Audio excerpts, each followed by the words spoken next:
Boa noite a todos. Que a paz de Jesus, amor de Maria, nos envolva de sempre. É para nós uma alegria poder estar aqui novamente, podendo contribuir de alguma forma em prol da doutrina espírita. O nosso tema de hoje é algo que poderíamos refletir de várias formas, mas para ilustrar melhor e facilitar a nossa reflexão, nós vamos recorrer a uma antiga história, uma história que se passou na velha China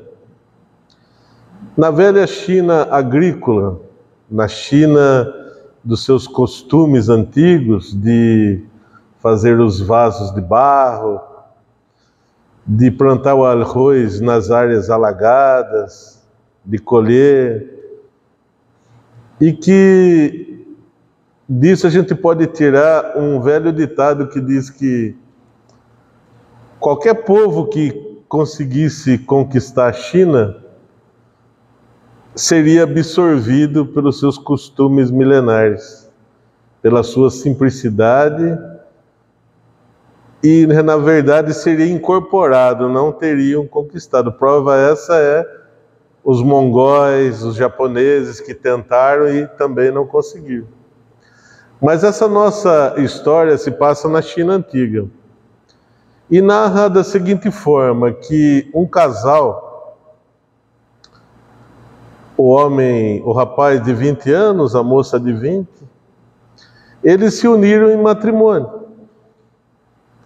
E, almejando uma vida melhor, o rapaz pensou assim: os meus avós viveram assim, os meus antepassados viveram assim, plantar, colher, e sempre foi desse jeito. Então, ele pensou uma coisa, propôs à sua esposa que, para trazer uma vida melhor para os dois e para o seu clã, então, ele propôs a ela que ele iria procurar outras paragens para trabalhar, porque no sul da China estava tendo uma revolução agrícola. Os primeiros tratores estavam chegando por lá, os primeiros maquinários, já não só na enxada, no enxadão. E ele propôs a ela o seguinte: eu sou jovem, estou com muita força para trabalhar, e para que os nossos filhos não passem pelo mesmo destino que todos os outros passaram, para que eles tenham algum futuro melhor, eu proponho a você ficar aqui no nosso vilarejo, na nossa província, com o nosso clã, e eu irei ao sul trabalhar. Vou me ausentar por 20 anos e não retornarei até que tenha angariado uma boa quantia de dinheiro para trazer algum futuro para nós dois. Você concorda com isso? Então a sua esposa, recém-casada, disse: mas 20 anos é muita coisa. Em 20 anos pode acontecer muita coisa. Uma doença, uma praga, que era muito comum na época. E depois outra: tu és homem, conseguirás se manter casto todo esse tempo, respeitando o nosso matrimônio? Ele disse: pois eu lhe digo que lhe respeitarei, lhe serei fiel ao ponto da loucura. Lhe prometo que trabalharei durante 20 anos e quando retornar, a nossa vida vai se modificar. Tu consegues me esperar? E ela respondeu: se tu me garantes que sim, é lógico que eu também lhe garanto que posso esperar. E assim combinaram os dois. No outro dia, ele saiu e se dirigiu ao sul do país, procurando um lugar para trabalhar, onde a agricultura fosse mais desenvolvida e ele pudesse angariar uma certa quantia que, quando voltasse, modificar a sua vida na vila que havia nascido. Chegou num determinado lugar que ele sabia que tinha um grande agricultor, dono de várias grebas de terra, e ali ele pediu serviço. Aquele homem era muito conhecido por ser um rico agricultor, e de imediato foi pedindo serviço para ele. Ele logo aceitou, porque precisava de mão de obra. Embora estivesse introduzindo a mecanização na sua plantação, ele precisava de mão de obra. Só que o que ele propôs ao Senhor das terras foi um tanto inusitado. Ele disse ao Senhor das terras: eu proponho ao Senhor que trabalharei sem cessar durante 20 anos, mas não quero remuneração nenhuma. Quero apenas um abrigo, alimentação, e eu quero que depois de findados os 20 anos, aí sim o Senhor acerte tudo o que eu trabalhei. O homem achou um pouco estranho aquela proposta, mas aceitou. E logo viu que valeu a pena. Aquele moço trabalhava sem cessar. Não havia sábado, não havia domingo, não havia feriados. Ele trabalhava sem cessar e com muito capricho, com muito esmero. E então o seu senhor nem viu o tempo passar. O tempo foi passando, e num belo dia, o moço chegou até ele e disse: bom, hoje está fazendo 20 anos que eu estou trabalhando para o senhor. Portanto, ele já era um homem de 40 anos de idade. Chegou o dia de nós acertarmos as contas do meu trabalho, pois todo esse tempo só me alimentei e tive abrigo das intempéries, mas nunca peguei nada de dinheiro como pagamento. Aquele senhor lamentou e achou que o tempo passou muito rápido, porque ele era o melhor trabalhador que ele tinha. E disse a ele: mas você está ciente de que tem uma pequena fortuna nas minhas mãos? Ele disse: sim, é por isso que me dediquei durante 20 anos no trabalho árduo e fiel ao Senhor. Ele disse: pois bem, é uma pena, mas eu tenho que cumprir o que combinei. Eu vou reunir os meus contabilistas, os que cuidam das finanças aqui, e vou lhe pagar o que devo. Você aparece amanhã aqui, e aí então a gente vai acertar tudo o que devo. No outro dia, na hora aprazada, ele chegou e viu em cima da mesa uma pequena fortuna. Moedas de ouro, pedras preciosas, e o seu senhor disse: aqui está o valor, a pequena fortuna que lhe devo, por conta desses 20 anos de serviço. Ele disse: muito bem, então eu vou pegar e vou voltar para o meu vilarejo. Mas daí o seu senhor disse: mas espere um pouco, eu quero lhe propor algo.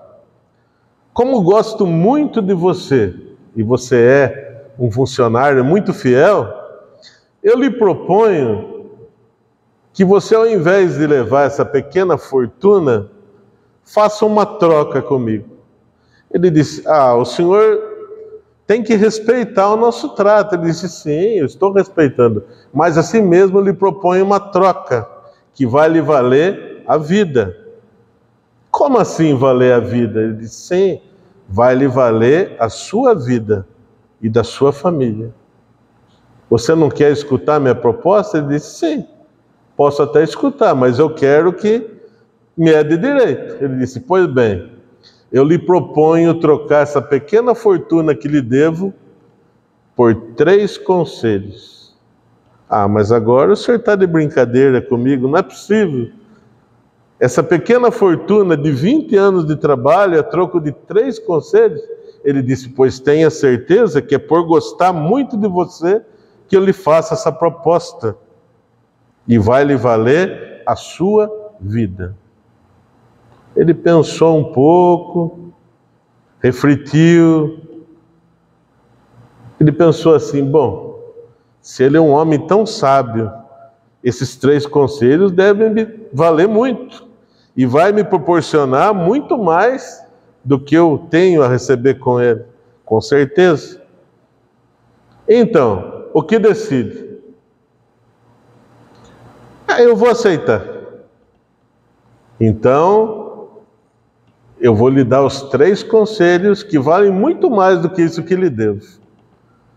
Ele disse, pois bem, então me diga. Ele disse, você está preparado? Ele disse, sim, estou preparado. Lá vai o primeiro conselho. Nunca deixe o caminho certo,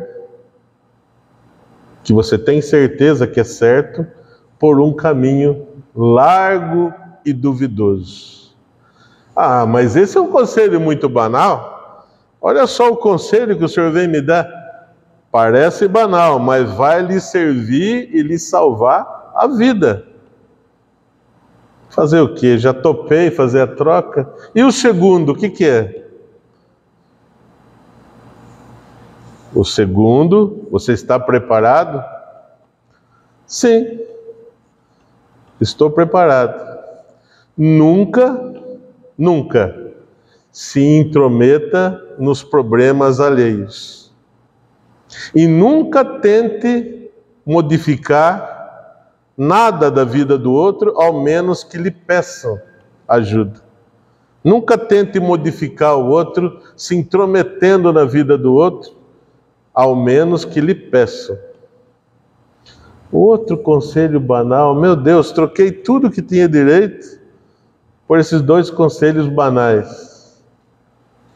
Você está preparado para o terceiro e não menos importante conselho?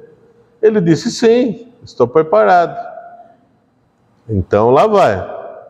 Nunca tome decisões apressadas com a cabeça quente.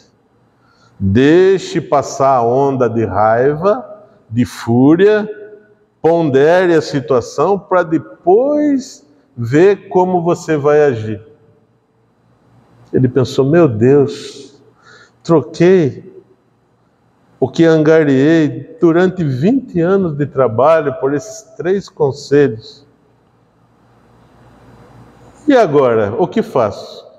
Agora, eu vou lhe dar uma montaria para você voltar para a sua vila. E como eu sabia que você é um homem sábio e ia aceitar essa troca dos meus 3 conselhos, eu sei que eu vou lhe dar alguma coisa para levar no caminho, para você gastar, pouca coisa. Aliás, eu não lhe devo nada mais, mas vou lhe dar uns trocadinhos e vou lhe dar 2 pães.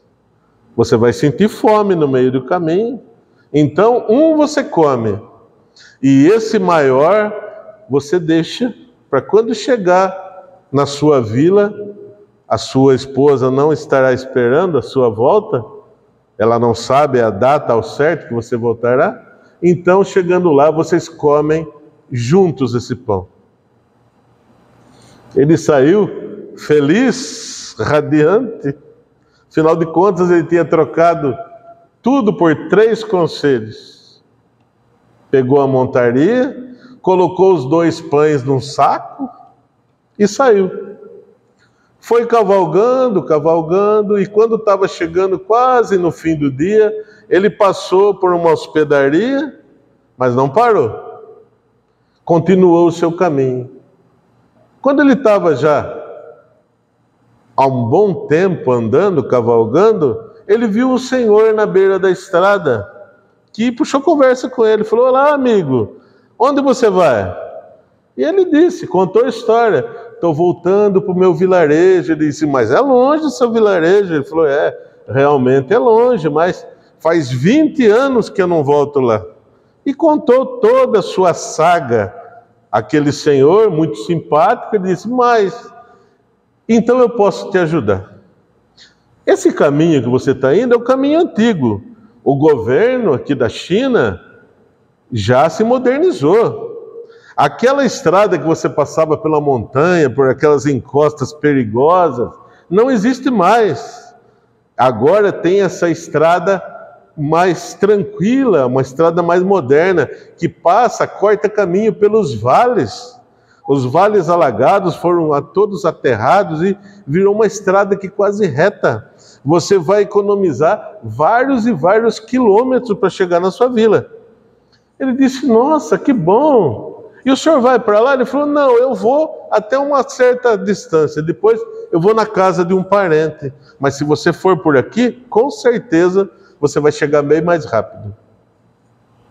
Ficou agradecido, continuou no caminho que o Senhor indicou. Era um caminho muito bonito, uma estrada muito ampla, mas começou a latejar na sua cabeça a seguinte questão.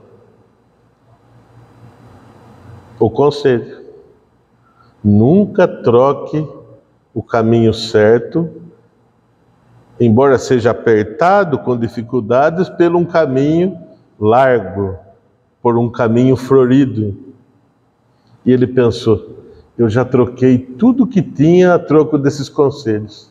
Não me custa escutar os conselhos. Voltou. Não seguiu pelo caminho. E aí, voltando, já estava escurecendo, já era entardecer, noite. Ele chegou naquela hospedaria que ele tinha passado antes. E lá ele encontrou o dono da hospedaria, pediu a ele se tinha um pouso, porque ele tinha alguns poucos trocados. O senhor, muito gentil, aceitou. E conversando com ele na hora da refeição, ele comentou que indo para sua vila encontrou um senhor muito simpático que propôs a ele ir pela estrada nova, pois a velha já não existia mais. Aquele senhor disse, meu Deus, foi Deus que fez o senhor não ir, não seguir esse conselho. Ele disse, mas por que o senhor é tão simpático? Esse senhor é uma isca de ladrões. A função dele é enganar os viajantes desprevenidos para seguir por essa estrada que está inacabada e um trecho muito pouco tempo de caminhada, ela para num lugar e lá os seus comparsas roubam os viajantes e até os matam. E aí ele pensou, meu Deus, o primeiro conselho já salvou a minha vida. Ficou feliz porque a troca havia valido a pena, havia lhe salvado a vida. Então ele foi pernoitar ali naquela pensão, naquele abrigo. E já tinha feito sua refeição, se banhou. E quando ele estava deitado, descansando, pois a caminhada no outro dia ia ser longa, ele começou a escutar um burburinho, um barulho, uma gritaria, gritos de dor. E jogava uma coisa para cá, uma coisa para lá, e cadeiras que se quebravam. E ele ficou assustado, levantou assustado e pensou, o que é essa gritaria, o que é esse barulho? E correu para abrir a tranca da porta para ver o que estava acontecendo, se era algum ladrão, alguma coisa. Aí veio na sua mente o segundo conselho. Nunca se intrometa em algo que não lhe diz respeito, ao menos que a pessoa lhe peça. Ele lembrou do conselho, parou, refletiu, logo aquele barulho parou, cessou aquela gritaria, aquelas coisas que batiam, que se quebravam, cessou de repente e varou a noite. No outro dia ele se levantou com muito cuidado e chegando no salão principal da hospedaria, ele encontrou o dono todo machucado, ensanguentado. Ele disse, mas o que aconteceu? O dono disse, você escutou ontem o barulho? Ele disse, sim, escutei, mas confesso que fiquei receioso de interferir. Ele disse, pois você fez bem. Ontem aconteceu o que sempre acontece. Eu tenho um filho esquizofrênico que fica fechado naquele quarto forte ali no fundo. De vez em quando, no meio da noite, os hóspedes que chegavam tarde, ele sempre escapava e agredia e os matava. Venha que ver no fundo do terreno. Eu era obrigado a enterrar todos eles aqui no fundo do terreno. Mas essa noite foi diferente. Eu vi que ele ia te matar, tentei defendê-lo e acabei, sem querer, matando meu próprio filho. Agora estou esperando as autoridades chegar. Por favor, siga o seu caminho em paz. E ele logo pensou, mais uma vez, os conselhos me salvaram a vida. Pela segunda vez, e seguiu o seu caminho. Pegou sua montaria, deixou a hospedaria para trás e seguiu o caminho antigo que ele era acostumado. Depois de cavalgar por vários e vários quilômetros, pousou na estrada, acordou no outro dia, passou frio, não passou fome porque comeu o pão, um dos pães que o seu mestre havia dado, e finalmente ele chegou na sua vila. Atravessou uma área de mata muito densa e quando chegou numa ravina baixa, ele enxergou a sua vila. A antiga casa que ele havia ido morar quando se casou com sua esposa, e viu saindo uma fumaça da chaminé. Seu coração acelerou, ficou batendo mais forte. Ela deve estar me esperando. E, aflito como ficou, seguindo o caminho, já logo se deteve, porque viu que a porta abriu e lá de dentro saiu um homem alto, forte. E logo atrás dele, ele pôde reconhecer mesmo à distância, e estando um pouco mais velha, um pouco diferente, era sua esposa. E aquele homem que saiu junto com ela, lhe deu um forte abraço, chegando a erguê-la nos braços. Lhe deu um beijo na fronte, e se despediu, saiu com o cavalo a galope. Naquele momento, a fúria invadiu o seu espírito. Ele logo pensou, ela não me esperou. Eu me sacrifiquei durante 20 anos e ela arranjou outro companheiro. Ela me traiu a confiança. Mas agora eu vou acabar com tudo. Vou acelerar o meu cavalo e vou alcançar. Mato ele primeiro, depois mato ela, essa traidora. E quando foi naquela sede de vingança, veio na sua mente: não haja, o terceiro conselho, nunca haja de cabeça quente. Deixe passar a onda da raiva, reflita, se acalme. E logo ele pensou, mas é verdade, eu não posso exigir muito dela. Afinal de contas, ela pode ter pensado que eu tinha morrido, ela pode ter pensado que eu não consegui me manter fiel. Foram 20 anos de ausência e sem comunicação, eu não posso culpá-la. Vou ter com ela uma conversa, mas como irmãos. O rapaz foi embora com o cavalo. Ao longe ele viu que o rapaz foi embora. E ele, chegando na porta, bateu novamente na porta da casa e ela saiu. Quando ela viu ele, ela ficou muito alegre e pulou nos seus braços, mas ele não retribuiu. Ela disse, o que está acontecendo? Você não está feliz de ter voltado para casa? Eu estou feliz de te ver novamente. Ele disse, feliz? Você pensa que eu não vi agora há pouco esse homem saindo aqui da nossa casa? 20 anos de sacrifício, de abnegação, e você me paga com a traição, colocando outro para morar na nossa casa abençoada, e você acha que eu tenho que estar feliz? Como assim? O que você está pensando? Eu estou pensando o que eu acabei de ver. Não se trata nada disso. Entre aqui, eu vou lhe explicar. Eu não quero conversar. Ela disse, entre aqui e vamos conversar. Se acalme. Você não desconfia de nada? Ele disse, não, eu não tenho que desconfiar. Eu já vi. Quando decidimos que você ia trabalhar no sul, e eu ia ter que ficar aqui na vila trabalhando e lhe esperando, Depois daquela última noite que estivemos juntos, na outra semana, e depois, eu percebi que estava grávida. E esse homem que você tem tanta raiva achando que é o meu amante, é nada mais nada menos que o seu filho. Foi ele que me deu um rumo para viver. Foi ele que me deu força para estar aqui lhe esperando todos esses anos. É ele que me socorre agora que é um homem feito, e por sinal é a sua cópia perfeita em aparência.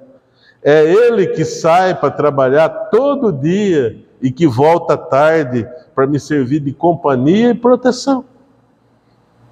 Entre para dentro e se acalme.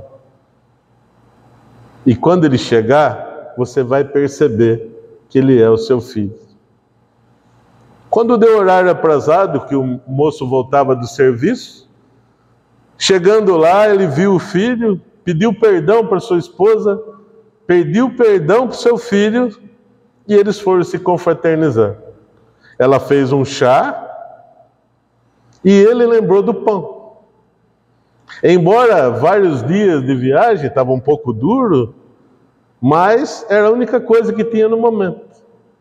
Vamos comer esse pão em comemoração à minha volta, ao nosso reencontro. E quando ele foi cortando o pão, estava um pouco duro, fora do normal. Mas quando ele se esforçou e cortou o pão, de lá de dentro ele encontrou joias preciosas, moedas de ouro e um pequeno bambuzinho. Aliás, afinal de contas, estavam na China, um bambuzinho com uma mensagem dentro. E lá estava escrito assim: como você foi mais que um funcionário para mim, com o seu caráter, que eu tenho certeza que é inabalável, e eu tinha certeza que você ia reencontrar a sua esposa, eu não ia lhe deixar de pagar tudo que lhe devo. Está aqui o seu pagamento como combinado. Seja feliz com a sua família. Afinal de contas, a sua família vale muito mais do que esse pequeno tesouro que eu uso para lhe pagar o serviço. Sua esposa disse a ele: você foi procurar lá fora o que sempre esteve aqui. Eu, seu filho, agora sim estamos juntos. E esse é o verdadeiro tesouro.